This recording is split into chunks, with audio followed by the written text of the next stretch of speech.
Never once did anybody boo somebody else. I mean, there's lots of applause, and I appreciate that, but they gave applause to people who were critical of me for asking their question. And that is the way we want to conduct these forums, because we do not want people angry at each other. We want people understanding each other. And we want to broker a path. We want to find a pathway to get back to the Wisconsin we love. One in which we are a union of people, not one in which we are a divided people. And that means we respect our rights.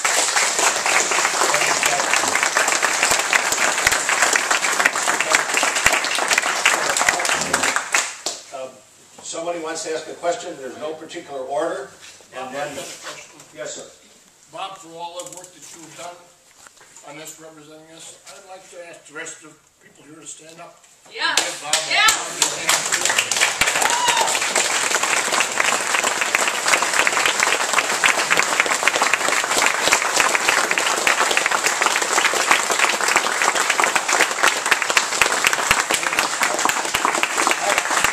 Appreciate that. That's very nice. Not everybody in this room has that same opinion.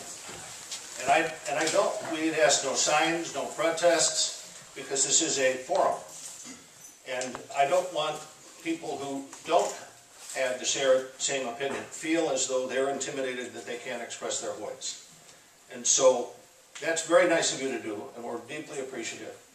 Let us continue with questions about things, and for those of you who have questions that may take a different point of view, I hope you ask them. You will find yourself treated with respect, and hopefully the information, the response can be helpful to understanding. Yes?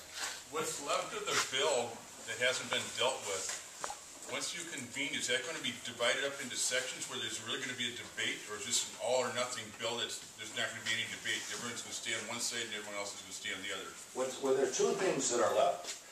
One is that the legislature will take up the $165 million sometime before April 5th. There won't be much debate about the contents of the bill. My guess is we'll have a debate about how the bill was used as a false pretense to end collective bargaining. That's where the debate will occur. But on the content of the bill, there is no disagreement. The other issue that is yet to be decided is one that is going to be decided in the courts, not in the legislature. Yesterday there was a hearing in Madison. The judge has determined that because there is an immunity clause in our Constitution that protects legislators from having any civil action taken against them while the legislature is in session. Literally, any judge cannot make a determination about the open meetings laws until the legislature adjourns, which means July. However, the hearing today is to determine whether or not there can be an injunctive relief telling the Secretary of State not to sign the bill until the legislature is completed. I think that decision will be made. If the judge rules that, then it could go to an appellate court, it could go to the Supreme Court. We all know what may happen along the way. But the fact is that in their rush to get it done, they very clearly violated the 24-hour rule. But I'll let people with better legal minds than mine make that decision. Yes, sir. Did you have your hand up, sir?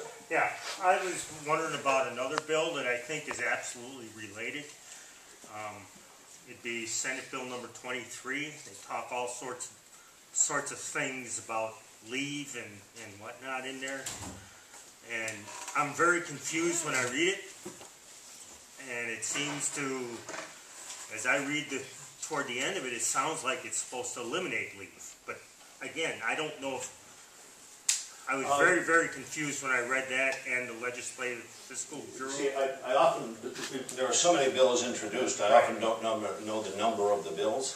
This one happened to be 11 in both houses, but I don't know what Senate Bill 23 is. I don't even know what number the budget bill is. I only know it as the budget. Huh? 27. Oh, okay, thank you. I just know what's in it, and I don't like what's in it. I agree with you. And by the way, speaking of the budget, you may have questions about the budget. I will try to answer some of those questions. There are going to be many public hearings to give people the opportunity to speak their concerns. about a budget that essentially, if not damages, eliminates senior care in this state, forces tens of thousands of senior citizens to pay more for prescription drugs, to essentially provide $100,000 in benefits to the insurance company and harm senior citizens, individuals in this state who have been economically protected by senior care. If you are one of the lower income citizens in Wisconsin who have been, who are poor enough, and there are many of them in this room and in northern Wisconsin, to get a tax break under the earned income tax break, you will see a $41.3 million tax increase to the lowest citizens in the state, whereas the governor's budget provides $44 million in new loopholes to the largest corporations in the state, many of whom will not pay taxes. Let me give you a few examples about large corporations that use loopholes to avoid paying taxes at all. You might remember, I know there was an issue about Walmart moving into Spooner, a big division on that particular issue. Let me tell you how Walmart was able to avoid taxes for years. Walmart created a subsidiary. Let's say it's Spooner Inc. Well, Hayward. Let's say it's Hayward Inc. And Hayward Inc. would buy the land to where Walmart is located. And Walmart would build their building on this property. And Hayward Inc. would charge them an exorbitant rent that Walmart could write off as an expense. And then that money would eventually get back to Arkansas to Walmart. They were able to avoid paying taxes until about 6 years ago. Now let's put this into context for a minute for those who wonder about these employees. Many of you might remember that it was just a few years ago that a deputy sheriff was killed in Chippewa County. Happened to graduate from Northwestern High School. He was killed while directing traffic at a stalled truck. That deputy sheriff was protecting the public and those who were working on that truck, a Walmart truck. And so you have a corporation that did not want to pay their share of taxes. And here you had a public employee, a union member, who lost his life protecting the public and protecting that company.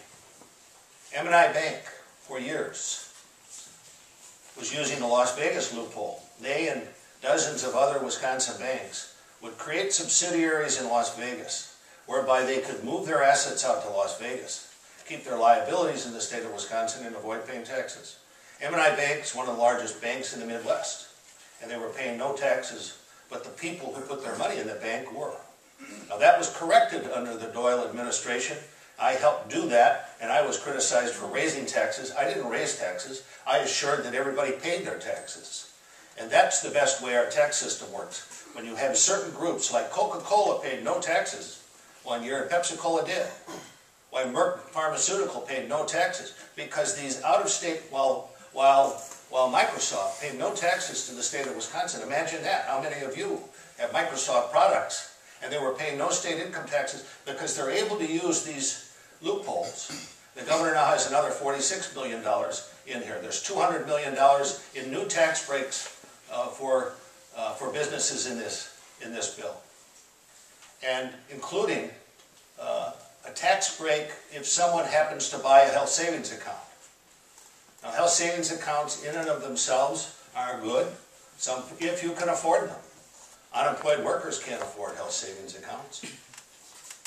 I tried to offer an amendment that said, why don't we exempt, only apply it to people making less than $500,000 a year. That amendment wasn't adopted. So there is a real, Wisconsin has been turned upside down, in which the haves are being protected and the have-nots, who are considered elite, are being hurt.